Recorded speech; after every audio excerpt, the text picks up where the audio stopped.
The battery really only lasts an hour.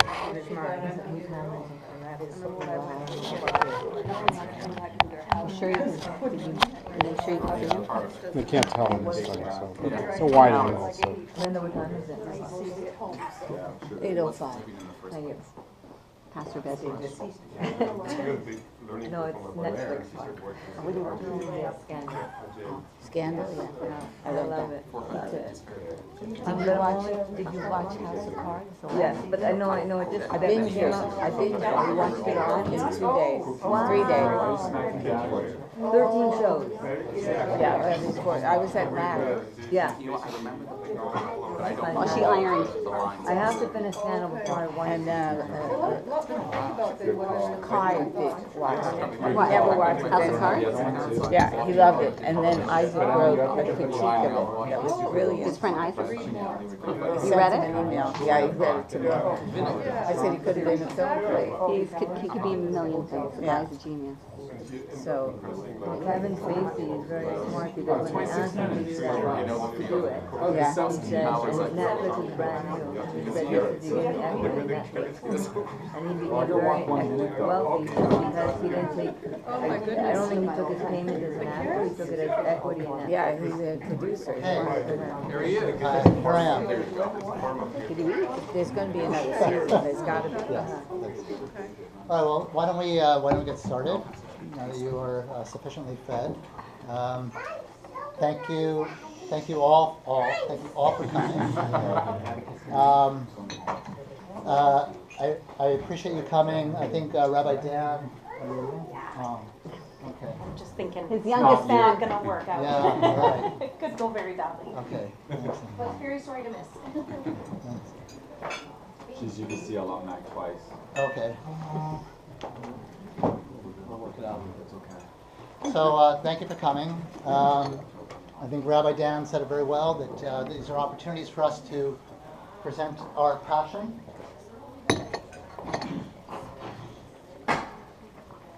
Awkward time to leave.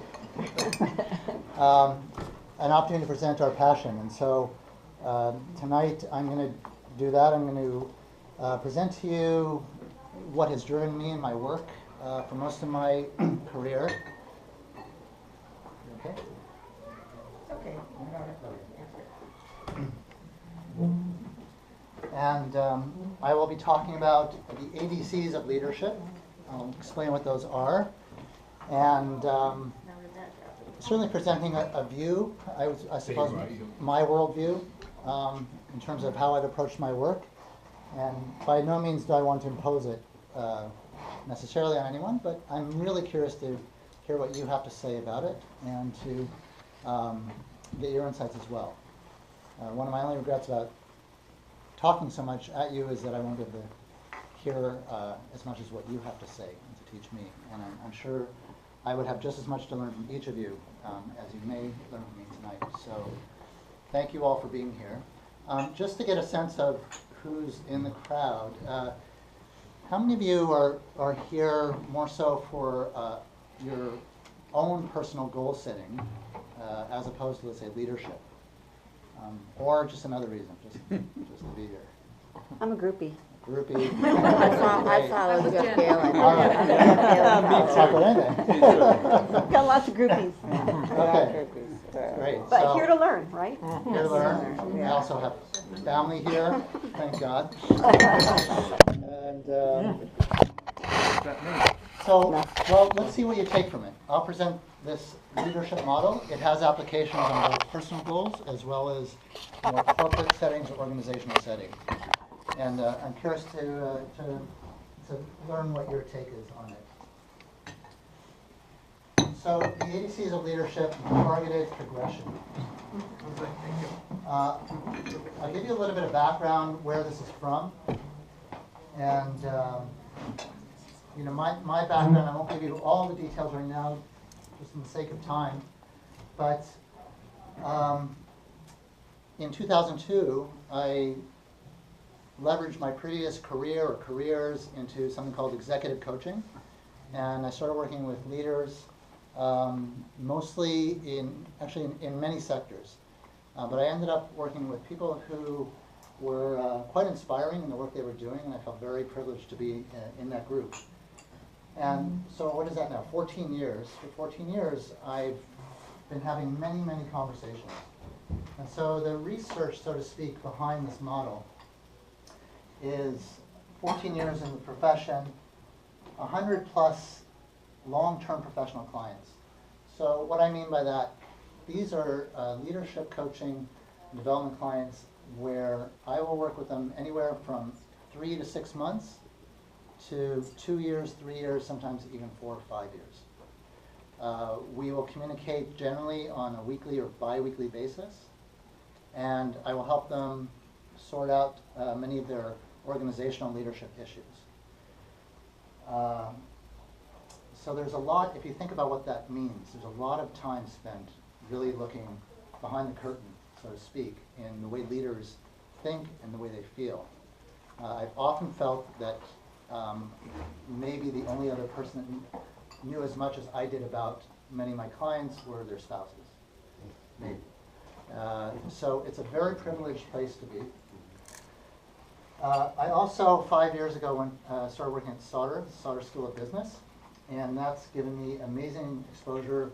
I'm currently the lead for their professional development program, and I've been able to work with hundreds of business school students, and that has been more exciting than I thought it would be. It's been actually really wonderful, and they impress me a great deal. And I teach them, but I also meet with them, and so I also get to see what goes on behind the scenes. This translates into thousands of hours. I've also worked with 20 plus teams. And I've worked in a range of organizations, although I would say I specialize in social enterprises for the most part for the last number of years. Throughout my career, I've had exposure to companies that were just starting with 7,000 to companies in the size of 7 billion. I'm working with presidents of $1 billion organizations. But my sweet spot is not there. My sweet spot is more around visionary leaders. So that's the background to the research. I spend a lot of time getting to the other side of complexity, which is simplicity. I don't always get there, but it seems to be my bias. And this is a quote by one of my favorite leadership consultants, Patrick Lencioni. Has anyone heard of Patrick Lencioni? Wonderful. He wrote some really easy to use, easy to apply principles and models, a book called The 5 Dysfunctions of a Team, for example. And he has a way of simplifying complexity in a way that everyone can get around it. So I like this quote a lot, so much that we need to improve in our organizations gets overcomplicated and causes us to lose sight of what is most important. And I find that happens a lot as well. It's so easy to get distracted by all the chaos and all the moving pieces of an organization. And personally, I think great leadership doesn't come easy. I think it's hard. I think if you take 10 leaders, there'll be a number of them that are good, and maybe 1 or 2 that might be great. It's not easy work. It's really tough work. Just to be good is great. So when you see my model, I hope you appreciate there's a lot of thinking behind trying to simplify it as well. It's called targeted progression, and I think a big part of understanding the way I think, the way I work, and sharing my passion with you is to pull back the curtain on me as well, give you a little bit of insight in terms of where I aim, where I come from. And having an MBA myself, some of the language that I use and have come to embrace, it took me a while to embrace it as well, but I find that is usually what allows me to work with the kind of clients that work well with me. So not to try to get you all to be my clients, but I'm going to read something. This gives you a fair insight into me. This is from a Devar Torah I actually wrote earlier this week. I'm not going to read the whole Devar Torah, but happily the main theme of this week's Torah portion, Vayikra, which deals with sacrifices, had a lot to do with the topic that I'm presenting today. So I won't read the whole thing, but I'll spend about 2 minutes just giving you some insight into how I think. So Viktor Frankl, who wrote this very, very famous and very impactful book, Man's Search for Meaning. Viktor Frankl once wrote, quote, "In some way, suffering ceases to be suffering at the moment it finds a meaning, such as the meaning of a sacrifice." Frankl's quote strikes a deep chord for me, not only on a personal level, but in the hundreds of lives I have been privileged to witness in my work. Being involved in leadership and career development for 14 years, I often enter sacred space, the intersection of both head and heart in professional and personal context. I am often privy to the layer or layers below the surface of outwardly high achievers, even visionaries, constrained by the human experience and condition. As such, we spend a lot of time together right up against that wall, the wall of discomfort, confusion, and sometimes suffering, which can stop even the most ambitious spirits right in their tracks. What keeps them going? To be honest, often having no choice is what keeps them going. But what allows them to transcend obstacles, external and internal, real and imaginary? What empowers them to reach beyond the wall and achieve their more ambitious goals? From where I am sitting, mostly if not always, it is meaning. As Viktor Frankl incessantly reminded the world, and as his legacy continues to do, it is our search for meaning that enables us to transcend the limitations of the mind. Having at this stage of my career hopefully more observations than opinions, I would say it transcends the mind, the rational thinking mind, because it does not come from the mind. It comes from that mysterious place that has managed to elude clear, documented scientific and philosophical evidence since the beginning of humankind. Meaning seems to come from the very essence of who we are.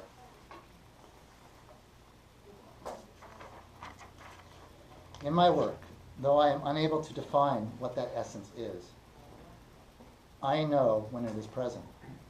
It shows up time and again in situations and challenges of every degree of severity, clarity, and prosperity. It just can't help itself, emerging through all the noise and clutter as if to say, "This way, follow me." I believe it is our responsibility to do what we can to hear that. Many of you may have already done so, or at least in part. But perhaps more important, it is our responsibility to honor it, to bring it into the blood, guts, flesh, sweat, tears, and endeavors of our everyday real world through sacrifice. Sacrificing time, pleasures, fears, and most of all, ignorance. The ignorance of not knowing how sacred life is and how sacred is the essence of who we really are. So that's who I am. That's who I am. Now you get it? I can also gabba if you need to. But that's me. And so I wanted to, Rabbi Dan allowed us to present where our passion comes from. And so I tried my best to show it to you, the source of it at least, as much as I could. So as I put my business hat back on a little bit, you'll understand some of the thinking behind my model and what I want to present to you. And again, I'm not here that you must agree with it, but I want you to know where it comes from. I'll be very curious to hear if you have any thoughts on it. In favor or against it, it's all good. I'm here to learn. So to begin with, and all of this this is how Jeff is thinking. This is how Jeff sees the world. This is how Jeff sees his clients. For better or for worse, it seems to have worked so far. So I'm probably not going to change it quickly too soon. So at the center of targeted progression is that thing I spoke about, one's essence. The thing we can't speak about, the thing we don't know. But on some level, we can't argue that it's in us. You look around the table, unique personalities, unique lives, unique motivation, unique meaning. So I've come to learn how to see that somehow because of all the hours I've spent with people. You kind of get to feel it. You kind of start to smell the scent, if you will, and go after it. And because my clients have paid me, have actually paid my invoices, and many will come back, I guess there's enough value that I can say on this course for maybe the remainder of my career. I don't know. So, but that essence is there. And I found that what wraps the essence is purpose or meaning, as Viktor Frankl speaks so eloquently. I really think that's there too. You know, I actually, on one hand, I'm quite out there, really big thoughts. On the other hand, I'm the son of an engineer. And I stay with this stuff because I see it keeps working. There's something about it that works, even if I can't completely articulate it. But I find when leaders, and leader could be a leader of an organization or a leader of your own life, but when it's grounded in meaning, there's something, it finds another gear. And so all of that's kind of esoteric, and you can't really put it into words. So we start to bring it into our world now a little bit. And I'll try to read it for you. Maybe it's hard to read back there. These are the smallest print on the slide deck. So then the next layer out is a goal or a vision. It's that point where you have to work hard. All this, by the way, just the assumption is it's a lot of work. They say the greatest distance in the universe is from what to what. Has anyone heard this quote? Does anyone know? I'll give you a hint for half of it. From here to here. That's right. It's a lot of work. It's not easy. But the goal of the vision is a way to say, yeah, this is what there's meaning in this is who I am, I'm willing to commit to it. I want you to understand these are meaningful goals, okay? So it's not just goals that you have to get done because your boss told you to do it and you got to do it. I'm not talking about that. I don't talk about that with my clients. And I always tell my clients right away, if you're here for time management, call someone else. Because I'm terrible with time management. My wife will attest. But I'm trying to manage their long-term time. But same with goals and tasks. That's not what my form of coaching is about. So the goal or vision is important. It's very powerful. If it's an individual, what do you want to achieve? What do you want to spend your time? If it's a company, they spend billions of dollars every year across the globe coming up with mission statements and vision statements. There's something in this. You know, how do you articulate what your purpose is, what the essence is into words? So the next layer out, and this is where it really gets in the real world. It says actions and structures. Okay. Now our eyes are clear. We're really talking about how do we make this happen? How do we get it done? Whether it's an individual or an organization. What kind of actions do we need to take? What kind of structures do we need to set up to ensure that our goal or vision, which contains our purpose and meaning, which is the essence of who we are, is there. Sometimes people might argue, well, the essence of a person, what's that worth? I know there's some really great leaders in the room, and I would love to get your opinions, and you're welcome to speak up at any time. But I have this belief that the leader of an organization, almost of any size, has, let's not go too big, but to some degree, has a 50.1% majority effect on the organization. Certainly if it's a small organization, they do. But even the larger ones, I believe they do. And I worked in a great company called Starbucks, and I'll talk about it a little bit later. But I think even if a leader decides to walk away from their responsibility to have that kind of influence, then that's the influence they're having. So there's something about going right to the essence, even of the leader of an organization, that seems to dictate the direction the company will go, as long as they're in place. So after this stage, I'm going to talk more about the corporate stuff. I'm going to just show it to you quickly, but I'm not going to spend a lot of time there today. Actions and structures. This has the ripple effect into organizational culture. This is one I can talk about for days. They say culture eats strategy for breakfast. I've come to really believe that. Companies with great, strong strategy cultures, they're able to work out the right strategies and change with time. So all that before it creates the organizational culture, that affects external stakeholders. Again, it could be your own life. It affects your culture, who you are, what you do with your time. That affects the people you hang out with and people you influence. It can go out further to society and world. And in its largest form, it has some degree of future or legacy that goes even way out there. So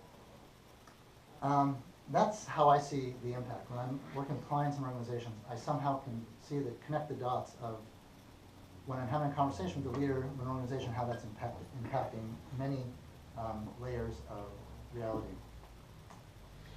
So we're going to focus just on this today, back all the way up to actions and structures. And that's I suppose, the philosophy behind the model that I want to show you. So let's go to the model. Any questions so far? Any comments? You can hold them. Before we go to the model, let me ask you a question then. So I'm gonna ask you, do you have questions? I'm not gonna ask you questions. First of all, how many people have led a team or an organization?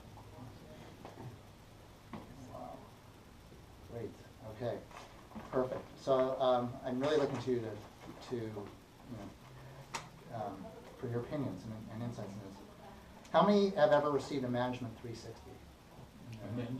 A management 360-degree feedback where people are evaluating you from different stakeholder groups, and you also evaluate them.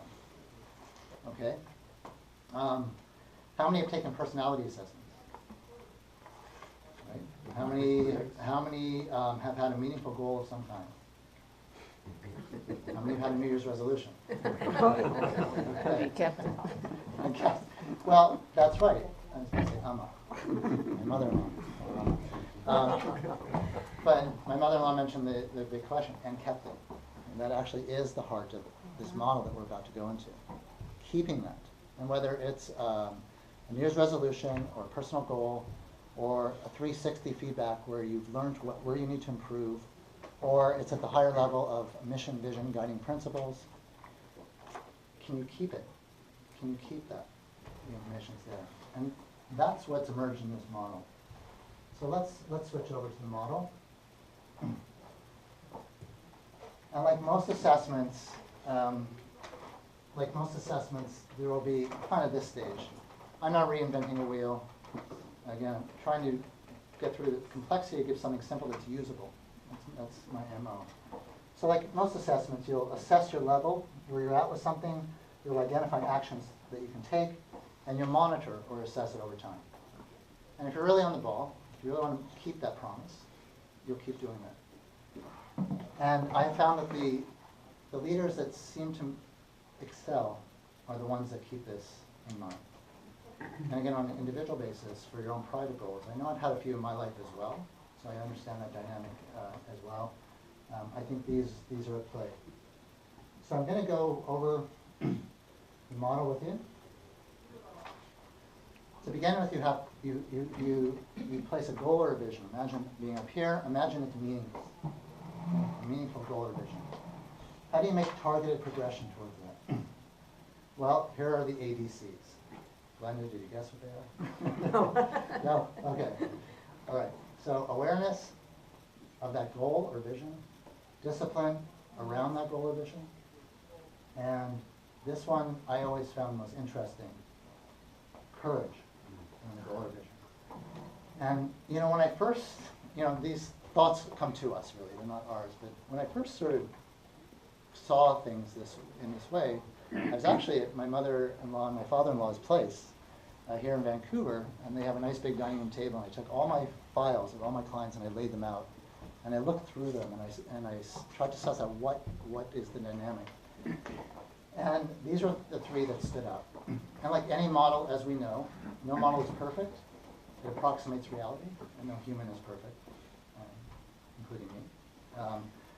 But it seemed to capture quite a bit that it became useful.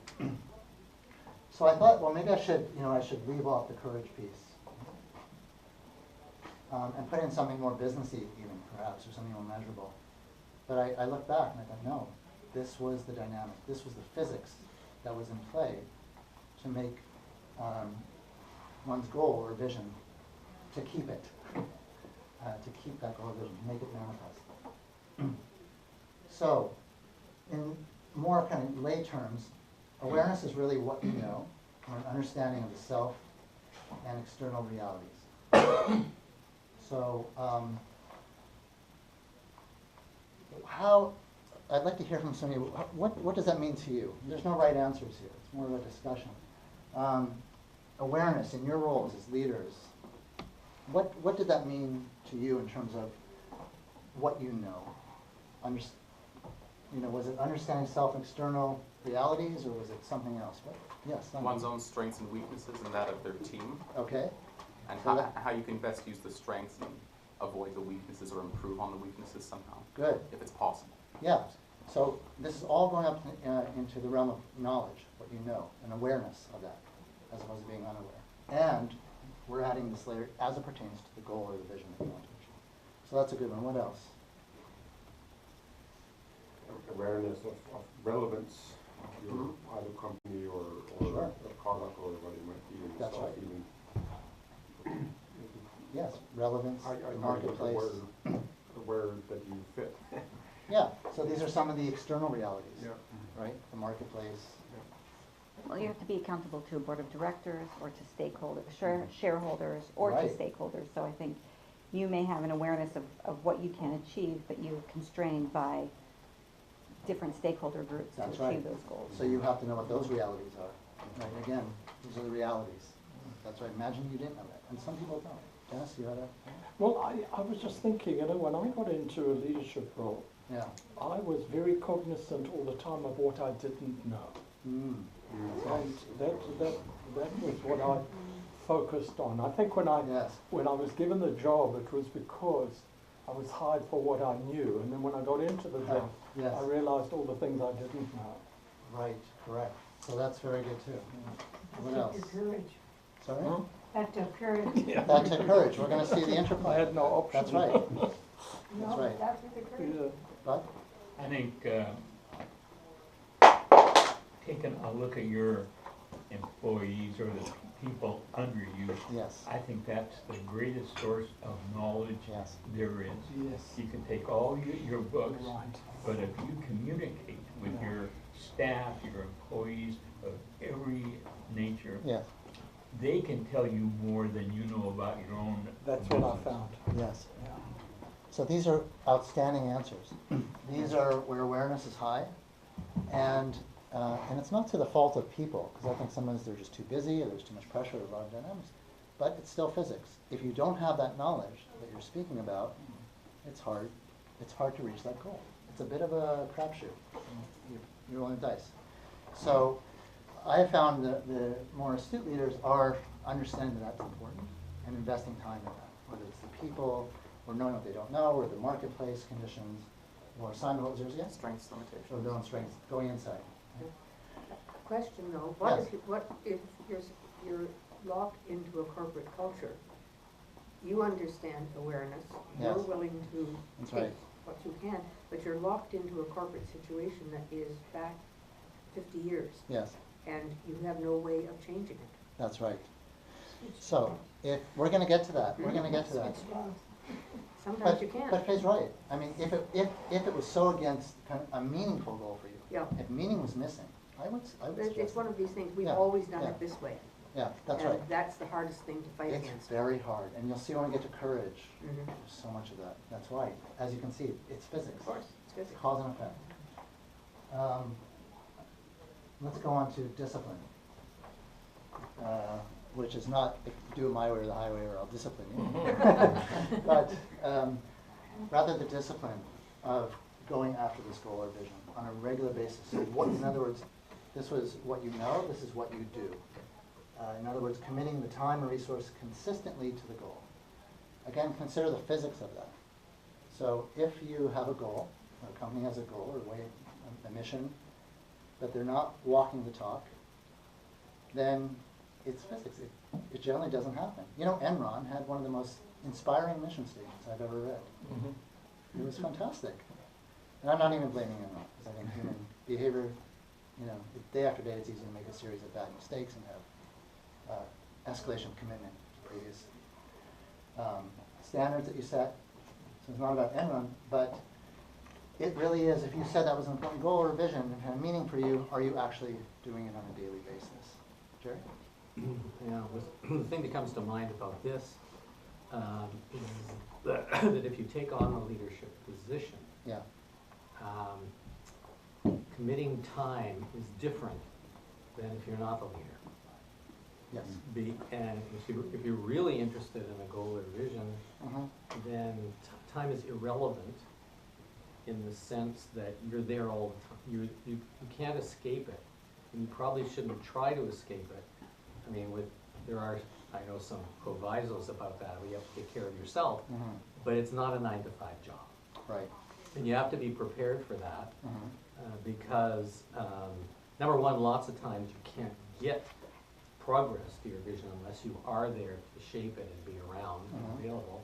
And the second thing is, so what you were talking to about Bud, about people who are working with you or under you, take their cue from you. Yes, that's right. So there's a lot of places where people will work overtime and will be available. But if the leadership isn't, if they see the leadership walking out and going to play golf in the afternoon, it's not going to happen. That's right. So, there are many layers that depends where we're looking at and talking about at the moment. So it helps to talk about a circle of influence where you do have an influence on the situation. If you don't, like what Glenda mentioned or what you're mentioning, Jerry, and it's really important to you, that's a different conversation. You might need to go somewhere else or find something else.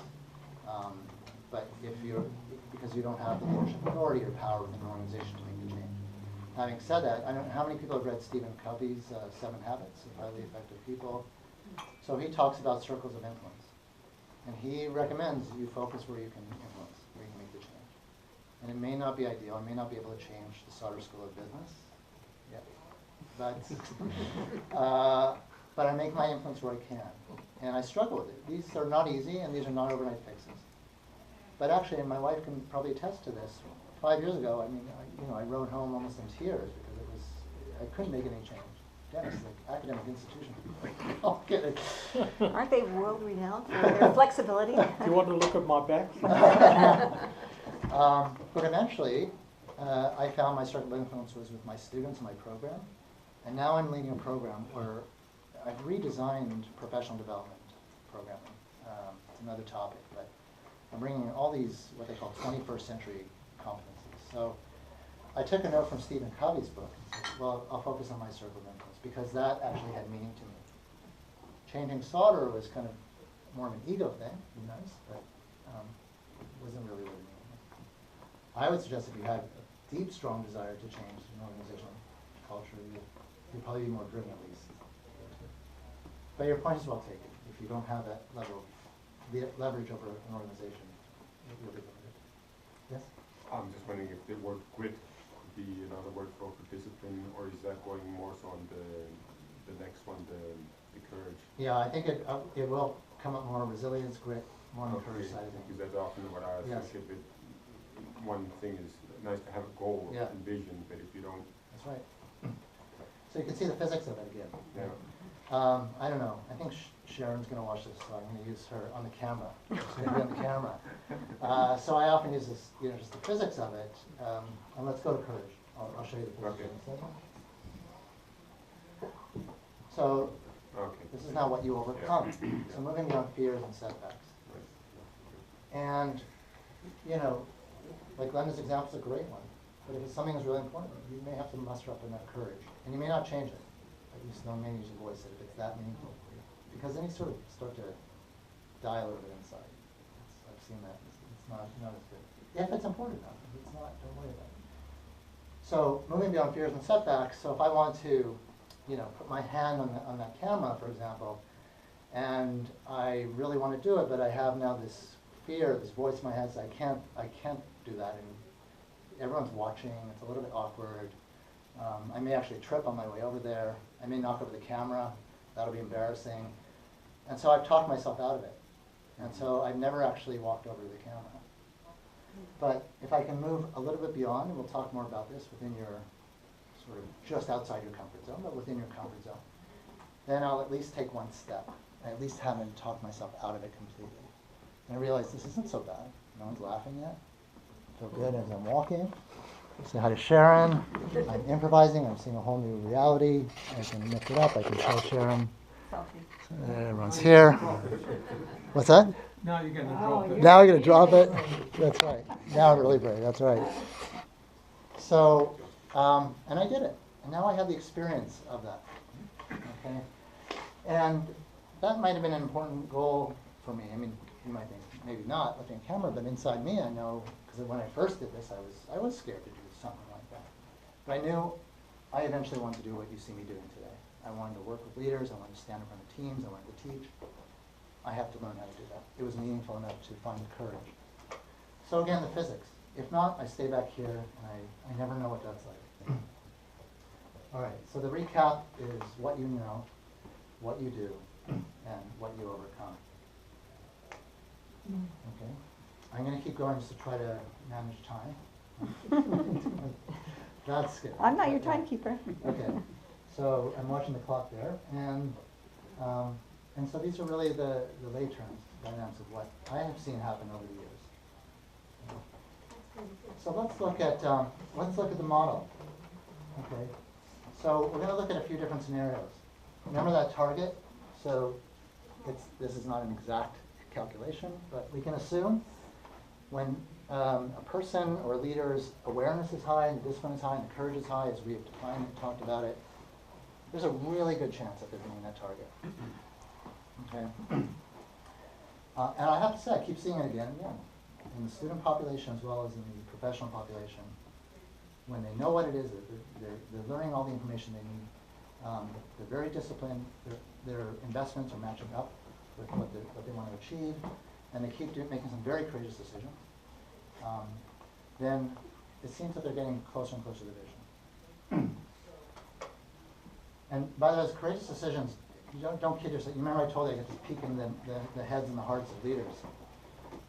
Every leader I've worked with has had one thing in common, an issue with confidence. It's not that they're not confident, but there's one thing that in their head they're afraid to do, they're afraid to talk about. You know, Howard Schultz talks about how he cried in the elevator when he pitched his idea for Starbucks to the top investors in Seattle. And they just laughed at him, especially the part about paying for benefits for the employees. And he writes about it in his book, Pour Your Heart Into It. When he got in the elevator, he cried. He just broke down and cried. But he stayed with it. And he knew he could have gotten the funding he needed for Starbucks in about 1/20th of the time. Literally, instead of going to 5 investors, he had to go to 100. But he had the courage to stay with it. A lot of it is physics. And when I have my conversations with clients, again, it's privilege, but I get to see that kind of fear, that kind of doubt, even if it's not rational. All right, let's look at some scenarios. And again, this is how I see the world. If you see it differently, please let me know. But here's one scenario where, okay, they have this great goal or vision, and they have a lot of awareness around it, but low discipline, low courage. What's your best guess? What's happening in this situation? Nothing at all. Nothing at all? Okay. Not much. Did you wear What's something? that? A lot of meetings. A lot of meetings. That's good. That's good. No follow through. No follow through. Okay, so it could happen. You know what is it? A broken clock is right twice a day. Right? Say that again? A broken clock is right twice a day. Okay, so we see this every now and then. You know, some guy and he's got an idea and he makes $1 gazillion. Usually there's no legacy associated with that, but you know, it worked well, and that's great. But the odds are pretty low. Okay. Is it like a one-hit wonder type of thing? It could be a one-hit wonder. Yeah, exactly. But you know, in this case, again, you get the idea. They know a lot, but not acting on it. How about this one? What would you characterize this person or company as? Well, there's no goal. Well, let's assume there is a goal. Oh, there So let's, you know, at some meeting, some offsite retreat, or in your own mind, when you're talking to your best friend, you say, I'm going to do this, or at an offsite retreat, so they said, this is our goal, this is our vision. So not just having the goal, but all the information that you all brought up very astutely. So they're very disciplined, doing a lot of work. They have a lot of courage, but the awareness is low. What's the impact of this? Yes. Unintended consequences. Unintended consequence, nice way to say it. Yes, an inability to respond to those, because those will come up. But yeah, so they may be very effective and yes. fast and, yes. and strong and stylish right. at doing something, yes. but it could be the wrong thing. Missing the target. Yes, missing the target. luckily you're only with me for 15 more minutes, so I will use Starbucks as they are my absolute favorite company of all time. And I don't know how many hundreds, if not thousands of companies I've looked at either through business school or my work. But to show you how this works, the law of unintended consequences. So Howard Schultz was in town actually just after the recession. I went to hear him speak. Does anyone know Howard Schultz? The CEO of Starbucks. He created Starbucks that we all know about. Yes. I just want to say, I saw him on television. Yes. Way back.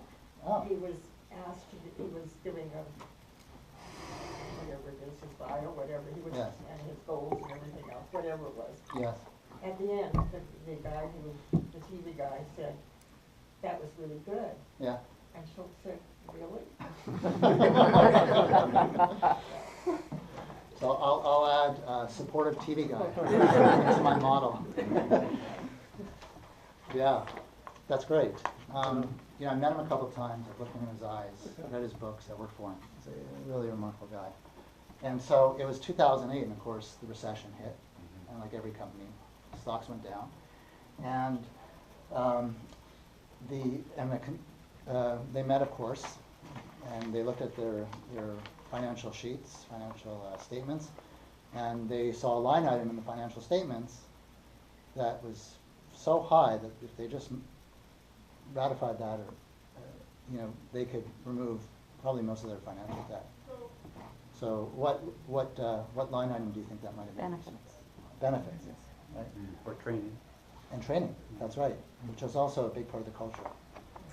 And they came in and they could have gone to consultants and they asked, what should we do in this situation?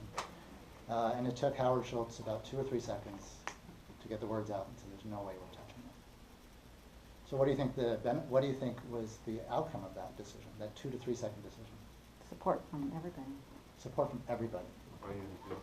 Buy-in, loyalty. Down the road when they said something, the employees knew they call them partners.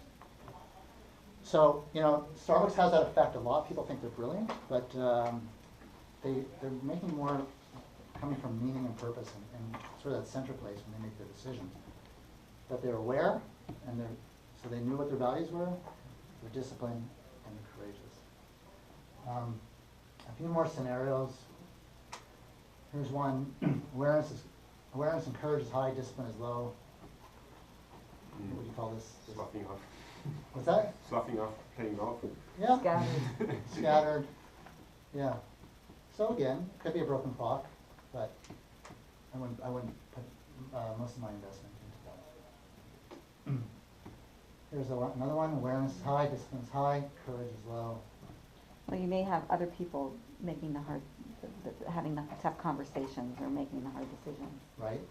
Right, because you lack that courage, so you may, Yeah. pass it on to somebody else. Sure. And it could be others that have no awareness. Right, they're just tasked with They're whatever tasked. it is. That's right. Very good point. Very good point. Yeah. So this gets back to the business about Yes. knowing who you're working with and choosing the right people, because maybe you can't be everything. That's right. And so culture is everything. Culture is huge. None of this is perfect, by the way. I'm no false illusions.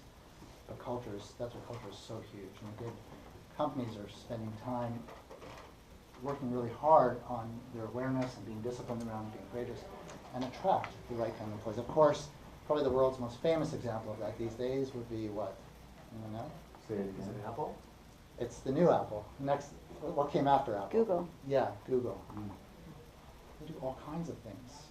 They give 4 out of the 5 days. They give the 5th day off for people just to work on whatever they want to work on. They brought in mindfulness training throughout the whole organization. They do all these crazy things. Oh, wouldn't all these things, Yeah. there would be 2 different things. One's for the leaders, Yes. and the presidents, and whoever it is. Yes. And then the other is the same thing, but geared into the employees. Yes. That's right. It works at all the levels. I'm going to talk soon about the students that I work with at Sauder, where they're not leading anything other than their own lives.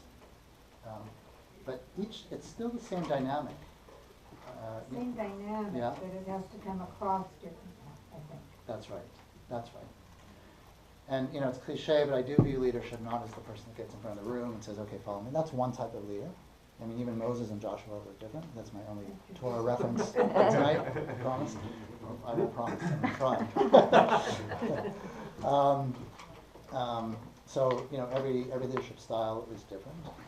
But it still comes down to that white dot, that essence, and then building your own authentic leadership style. I think that's the main point, whether it's a big organization, big change, or just small change in your life. You really see that dynamic no matter who I'm working with. Okay, almost the last one. We'll go. So high discipline, awareness, and courage. Again, it's nothing new. So it's just a workhorse. A workhorse, that's right. There's no, blinders are on, really good. And awareness, discipline, just, this is just, you know, those guys, that frat parties or whatever, right? But a lot of, some argue Donald Trump, you know, has this, that's Donald, but I don't think so. I think he's got a lot, sorry, no Torah, no politics. Okay, but I would actually say he's probably got all three going pretty well. And unfortunately, most things in life, they could be used for good or, and I'm not even judging Donald Trump, it could be even worse historical figures. But these three elements are in play as well. Okay, and of course, usually when this happens, chances are almost nil, but I usually suggest at that point that maybe let's relook at this. Maybe we're going after the wrong thing. You have no real interest in it. But I might suggest that a lot of people become accidental leaders. Yeah. And don't even have the clarity to know what the goal is, or to know that they have to be self-aware, That's right? right. And it's just a matter of having to accomplish tasks. And they're good. Yeah, they're really good at it. I agree. But this is targeted progression. This is over time, wanting to achieve something. Challenge me on this if you have other examples. Generally, what I've seen is that there are examples of leaders that come in and even run a company successfully for a few years, 1, 3, 5 maybe. And that's about the end of their reign. Again, challenge me if I'm wrong on this. But it seems like the ones that leave legacy, they go beyond 5 years. They go beyond 3 and 5 years. And so I think they're managers, great managers, and great leaders, I agree, but it's different than the long-term vision of that. There was a study in Time magazine, or Life magazine, I never can remember which one it was. It was the greatest leaders of the 21st century. 20th century. And Jack Welch used to be like the superstar of management. But he wasn't on the list. Neither was Bill Gates, the richest man in the world. Because they hadn't proven yet if they could leave a legacy. And so there was a GE, General Electric CEO, but it wasn't Jack. It was the first one who created the culture for GE to create a succession of great leaders and great CEOs. So you're right, someone can come in and thrust into leadership. I think if they have a legacy, they'd probably pay attention to some of this stuff. Okay. So that's when everything is working. So something to think about. Let's just brainstorm about ideas. What could we fill in here that would be a good way to generate awareness? It's usually simple stuff. Journaling, very good. Journaling is a great way to understand oneself. Communication. Communication. It's probably the biggest thing and probably the easiest thing. I agree. If you think about it, is how do you communicate and how do you get them to communicate back at you?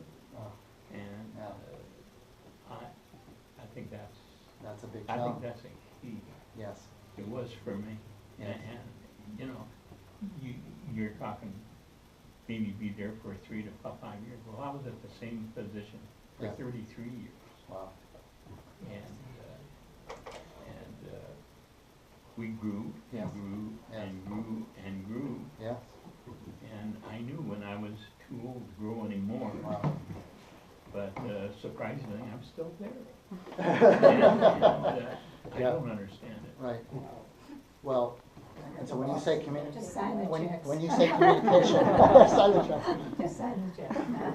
When you say communication is essential, I really listen to that, and I happen to agree completely. I think it always comes down to. Well, you know, and I had a teacher who was I was with Budget Rent-A-Car, and I happened to go to a meeting in Hawaii.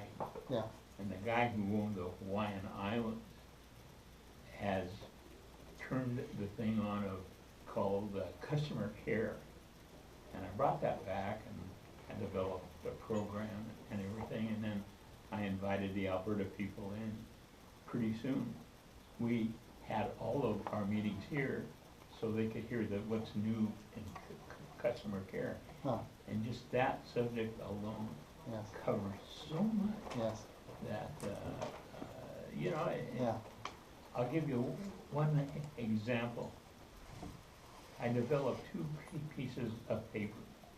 One was called, I tried my best, but, and the other one, I satisfied this customer. And I made it a point that every employee, whenever they had a customer Yes. that would walk away from your counter and not rent from you next time, Yes. I want to know about it. Right. So I got the So you good want ones. to know about it. Yes. I got the good ones, and then the one was where I satisfied it, Yes. a customer. Now I made it a rule that we all, the front end people, had to meet every month, or you're not employed anymore.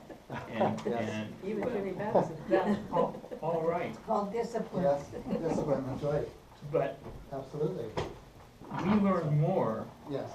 We learn more from sitting there. I mean, Yes. I could start a meeting off and maybe do a whole sentence. Yes. That's all I had to say. And pretty soon, they're communicating. Well, I did this. Somebody came back and Yes. had to pay $150 for a tire repair and that, and I gave them the $150. And here's a point, is that too many employees are not told they can be risk takers. That's right. They're afraid they're gonna lose their job if they did the wrong thing. Yeah. And I found they want to be risk takers, Yes. but they can't do it and be afraid.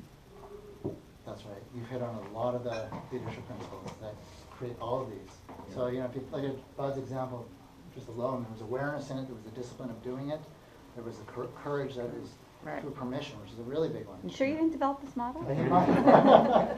Are you sure you didn't develop this model? Well, he did. You know, Bud did, because Well, this but is you just, just gotta wind them up. this is just observing people that you know, The only thing, a difference between him and I stutter. And people had to wait and hear what was coming Very out. interesting. It's worth the wait. It's worth the wait, wait. totally. There's another So- tool. So, you know, hopefully you're thinking about a few of these. I'll, you know, just to keep it moving along, I'll throw up some ideas. This is a very simplified list, and it's only 5.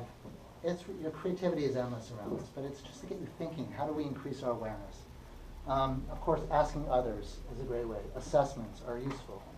Interviews with people, with customers, employees, research and survey, of course, and just trial and error. These days, iterative approaches to understanding things is very popular. To try things, let them fail, and learn from that. They say even in Silicon Valley, if there's not a failure on your resume, you probably don't have a chance of getting an interview. Some ideas for discipline. I want you to think of these. This is, in coaching, we call these structures, like when Bud gave that, you know, to his employees for them to fill out. A structure does the heavy lifting for you. Okay? It just does it on its own. So scheduling events that are in line with the goal, metrics that are, you know, what you measure ultimately affects the means pursued. So your metrics can do a lot of the heavy lifting for your goal. Creating teams or groups, relevant learning opportunities to get involved. Force yourself to do that if it's your own goal or otherwise. So you have to show up. Time allocation. Are you spending your time right? I find a lot of I go after say, I'm not talking about so much tonight, it's something called the unique ability. It's a concept, and it's what people can do probably the best. In a room of 50, they're probably the best at that. And I spend a lot of time with leaders understanding what that is. And I look at where their time allocation is. Often, many leaders, when we start to work together, they're spending about 5% of their time in that unique ability, doing what they love, and they can probably do better than anyone else, because they're distracted with the minutiae of other things. So looking at where the time allocation is really important. By the way, you don't want 100% of your unique ability. It's like drinking a jar of honey, right? You know, 20, 30, 40%. and your habits and self-care. And then courage.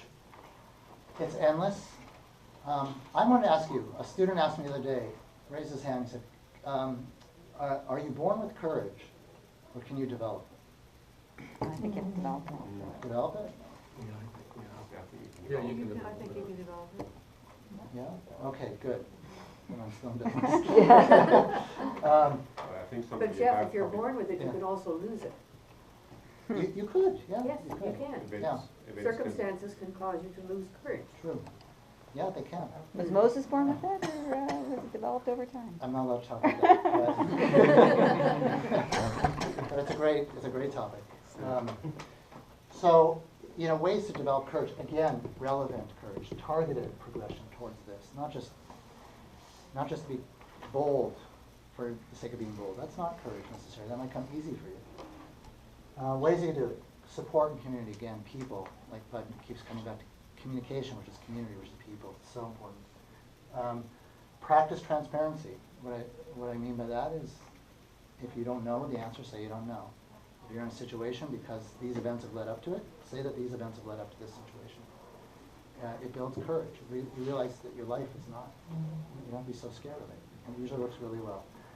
Reconnect to meaning. That can give courage. I've been there a lot in my life. I can't go on. Okay, this is really important to me. I'll pick myself up and keep going. This happens a lot with my clients. When they hit that wall that I read about. Reframe failure and stress. There's a TED Talk on stress. It's very interesting. If you are afraid of stress, it will shrink your arteries. But if you turn back and embrace stress and see it simply as a normal human mechanism, your arteries actually expand. And it has great health benefits. So the feeling of stress is not failure. It's just stress. So it's something to work with. And of course, good old effort and willpower. There's never a substitute for that. I'm going to flash through these tools just to let you know that when I talk about discipline in my work, sometimes there are tools. This is a Lencioni tool. It's called oh my God, hold on. Thematic goal. Gosh, that was scary. You had the courage. Not only that, Okay. it's written right here. It says thematic goal. I found the courage. So it's really cool. These are like goals of 3, 6, 9 months, and they can change. But as I said, Lencioni says, if everything's important, nothing is. So these are tools I'll use with my customers to keep them focused on that higher goal, for example. And you use like street lights, green, yellow, red, how well you're doing. You look into how you can support each of these to this goal, which supports the higher goal. So I just want to give you an indication, like in my work, we do drop into these more detailed things. This looks simple but very powerful. As you mentioned, people, and I think most of us can agree, your people are so important. It's amazing how many leaders are not spending time understanding who they're hiring. And they get into a big mess. And they have to they'll fire people, and sometimes they have to fire the all-star, because they were an all-star on paper, but they don't fit the culture. So I have them like what's called a job matrix, what you have to do the job, what you need to fit into the culture. And this last one I've discovered over the years is most important. Most leaders ignore it. Maybe they feel guilty. It's leadership support. In other words, to work with, support, and inspire the leader. They feel like they don't need that. If we just get the superstar on paper, that's enough. But think how expensive it is if you've hired a vice president of something and you're not really easily able to work with them or feel supported or inspired by them. Think how expensive that gets. You'll spend days, weeks, sometimes even months making the phone call you need to find out the information you need to make the decisions you need. It's an amazing dynamic. I'll tell you something that always scared me was of all my managers and I would go around almost every day and say, if John quit or I had to fire him, who have I got to put in this place? That's right. And it's always knowing how good the people are who are coming up in the ranks and figuring out a way to get them to enhance what they have to learn. Yeah, that's right. And that's just a smart economic decision to do that. Thank you, Bud. So this is just what it would look like if you want to do it on your own. You could just take a piece of paper and just see where you are, put a number to it, maybe write down some insights, and then on the next page you would just start coming up with some action items. It's a very simple approach to it. You can get super complicated in organizations, but for your own being, it could be interesting. Of course, you have to put a goal up here. And I know many of you are already naturals, right? And that's why I'm honored and it's a privilege to speak to you.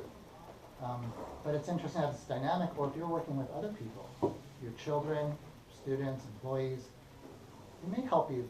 You don't have to talk this way, maybe train that way. It may help you to look at where they're lacking, which area needs a little bit of a push. And then in your own natural language, you say, you know what, why don't you try this? Why don't you do that? It even works with volunteers, Jeff. Sorry? It has to work with the volunteers too. Has to work with the volunteers. Very important. Yes, yes, that's right. Hopefully there's meaning in it for them, yes. And how to keep and have your volunteers, because that's very important. Absolutely.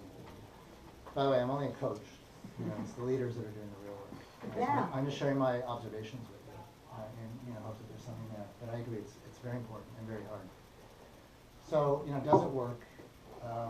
Really quickly, these are Starbucks numbers as of 2014. So I don't know if anyone's ever run a coffee shop. It's really hard. Imagine running 25,000 coffee shops and maintaining your values. And Jen knows this. Every time I go into Starbucks, I kind of see what the culture is like. I see how my experience is with the barista, and I comment. The other day he came home, he said, I had the best Starbucks experience. He gets all excited. He's always Only testing they could change him. their coffee. Everything else is Oh, you terrific. can't go The there. place is great. Why do they roast it so much? Some of us like Okay, we it. can't go there. We just can't go there. So, to build capacity and still That's the maintain... elephant in the room. Yeah, that's right. After hours. Write it on they want your opinion. Oh. So your goal is to change the roasting process. There you go. I need another goal. You're right. All right. So here's a smaller example. This is an actual client of mine. They started something called 1 Acre Fund. It's an amazing organization. It's a nonprofit that supplies smallholder farmers in East Africa with asset-based financing and agricultural training services to reduce hunger and poverty. It's a Kellogg MBA, very bright guy, started this organization, saw 4 fundamentals from supplying to training to distributing and marketing, and found ways for farmers to double and triple their income. And it's scalable and there's a need for it. So you can see the numbers here. Farm families served 130,000 to 203,000, 305, 420. Okay, and the staff went from 1,900 going up to 3,500. So this was an actual client of mine. I worked very intimately with having those conversations, pulling back the curtain. And I could tell you without giving the confidentiality that the client really focused a lot on that white dot, that essence, the purpose, the meaning, put into structures, and changed the whole culture into actually one of conversations more than anything. And it was really scary when he first started. It's all working now. But at first he was terrified. He was an MBA. How can you talk about, they have something in here, I don't think we'll be able to see it, but it's called coffee chats. And everyone in the organization does these walk-in coffee chats. That's the right culture for that organization, to create these kind of results. This is families served per year. These are the results to date. This is their vision. And this client actually did a TED Talk in Vancouver just 2 weeks ago. And I can't give details, but it was financially really well received. So this is, I can attest to the example of someone coming from purpose, meaning, values, put into the structure, having the awareness, discipline, and courage to put it out there, and how it translates into results. That's just their philosophy. I wanted to show you quickly, how am I doing on time? We're wrapping up? Yeah. I'll wrap up. These are our students. This was a survey of 120 of them. You can see awareness, discipline, and courage. Really interesting. I think it's not just, I find the student population is not different than the grown-up population. Hardly anyone thought that they had an awareness problem. So they thought they knew everything. Right? And so they thought the awareness was high, and the courage was somewhere in the middle. This, bring your attention to these numbers. these were the ones that put their highest as awareness. 63% put awareness as their highest, so again, they think they know everything. And 61% put courage as the lowest. So courage is often the determining factor that gets in the way. And along those lines, the program I'm developing builds very much on this idea of growth mindset. This is, I would say, this is the new IQ, which is the new EQ, or sorry, the new EQ, which was the new IQ. Growth mindset. You're going to hear a lot about it. And it's about resilience. And it's about going from a desire to look smart to a desire to learn. And it changes the way you look at challenges, obstacles, effort, and criticism. For example, if you're in a fixed mindset, the previous way, you avoid challenges, you give up easily, and you see effort as fruitless. When you're in a growth mindset, you embrace challenges, you persist in the face of setbacks, and you see effort as a path to mastery. And a lot of students were trying to develop this in them, so that courage piece can come up. And a lot of employers are actually looking for this as well. So I'm going to bring it to a close here with, again, I think this entire presentation is dedicated to Viktor Frankl because he really, he speaks about the importance of meaning in the most dire, unimaginable circumstances. Man's search for meaning may arouse inner tension rather than inner equilibrium. However, precisely, such tension is an indispensable prerequisite of mental health.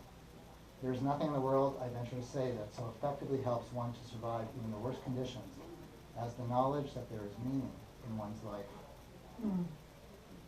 And, I would say one of the most common phrases I've heard throughout my career, my own path to get to where I am now, because it was hard for me to speak this way in the beginning, too. I was also an MBA, and to use this kind of language. And I would often hear, audiences in Vancouver, New York, Toronto, Montreal, whatever. You can't put personal and professional together. And I have come to see you can't separate the two.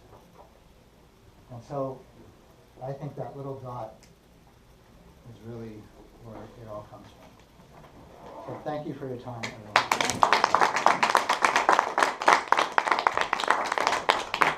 Jeffrey, I want to thank you too. I managed to make it in a couple of the rooms, and